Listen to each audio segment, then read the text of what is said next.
Assalamualaikum warahmatullahi wabarakatuh.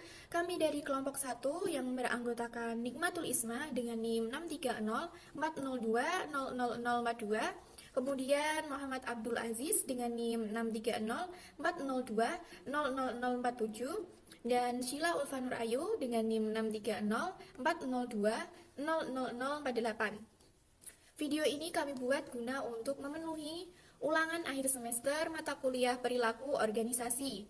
Di sini kami ingin mempresentasikan mengenai tujuan dan ruang lingkup perilaku organisasi. Untuk pembahasan yang pertama yakni mengenai pengertian perilaku organisasi. Nah, pengertian tentang perilaku organisasi ini telah dikemukakan oleh beberapa ahli. Sikap dan perilaku orang yang beraneka ragam dalam organisasi ini dipelajari untuk mencari solusi tentang bagaimana manajemen dapat mengelola organisasi secara efektif.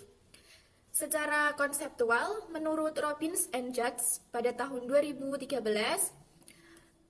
memberikan pengertian terhadap perilaku organisasi sebagai suatu bidang studi yang menginvestigasi dampak individu, kelompok, maupun struktur pada perilaku dalam organisasi dengan maksud mengaplikasikan pengetahuan tersebut guna memperbaiki efektivitas organisasi. Sebagai suatu bidang studi, perilaku organisasi mempelajari 3 determinan dalam organisasi, yaitu individu atau perorangan, kemudian kelompok, dan struktur. Perilaku organisasi menerapkan pengetahuan tentang perilaku yang dikaitkan dengan aktivitas kerja dan hasil kerja anggota organisasi. Untuk slide selanjutnya akan dibacakan oleh rekan saya, Mbak Nikmatul Isma. Selanjutnya, saya akan melanjutkan penjelasan dari Mbak Sheila. Yang selanjutnya ada tujuan perilaku organisasi. Yang pertama, mendeskripsikan perilaku manusia. Tujuan mempelajari studi perilaku keorganisasian adalah kita bisa mengenali, mendiagnosis, dan menjelaskan kejadian-kejadian yang terjadi secara teratur dan prediktable yang terjadi dalam sebuah organisasi. Yang kedua, menjelaskan dan memprediksi perilaku manusia dengan tujuan untuk mempelajari perilaku keorganisasian, yaitu menjelaskan apa yang sedang terjadi dalam suatu organisasi dan apa kemungkinan serta akibatnya di masa yang akan datang. Lalu yang ketiga, ada mengendalikan perilaku manusia. Tujuannya adalah mengendalikan perilaku manusia dalam suatu organisasi. Harus kita sadari bahwa tidak semua perilaku manusia dalam organisasi selaras dan cocok dengan kepentingan organisasi. Mengingat berkumpulnya beberapa orang dalam organisasi berasal dari latar belakang keluarga, pendidikan, dan karakter yang berbeda. Penjelasan selanjutnya yaitu ruang lingkup perilaku organisasi.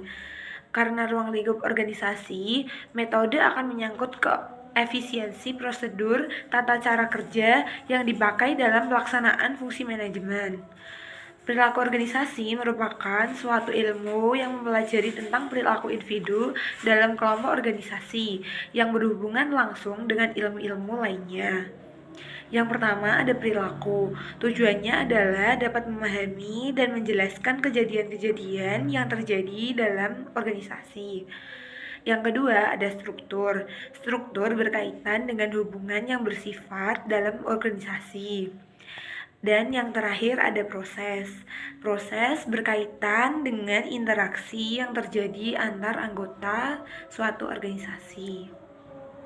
Terima kasih. Selanjutnya akan dilanjutkan oleh Mas Aziz. Assalamualaikum warahmatullahi wabarakatuh. Saya Muhammad Abdul Aziz dengan NIM 63040200047. Saya akan melanjutkan pemaparan dari Mbak Isma, yaitu selanjutnya pentingnya mempelajari perilaku organisasi.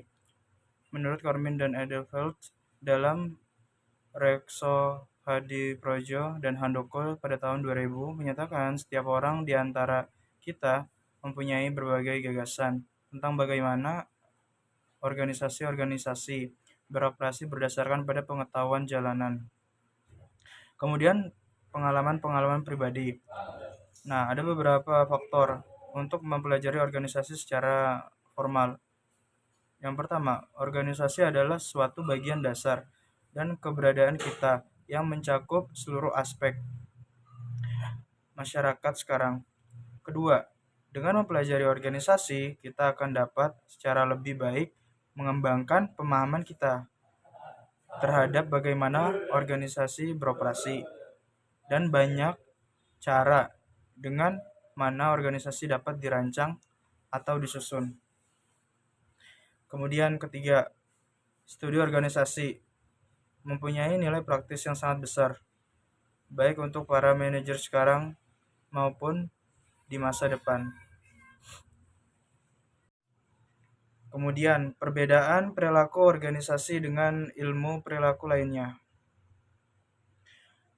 Yang pertama, perilaku organisasi adalah ilmu terapan atau praktik, sehingga ilmu perilaku organisasi tidak terlepas dari pengaruh ilmu perilaku, sehingga berkontribusi dengan beberapa ilmu perilaku lain, diantaranya perbedaan antara perilaku organisasi dengan psikologi industri, kemudian perbedaan antara perilaku organisasi dengan psikologi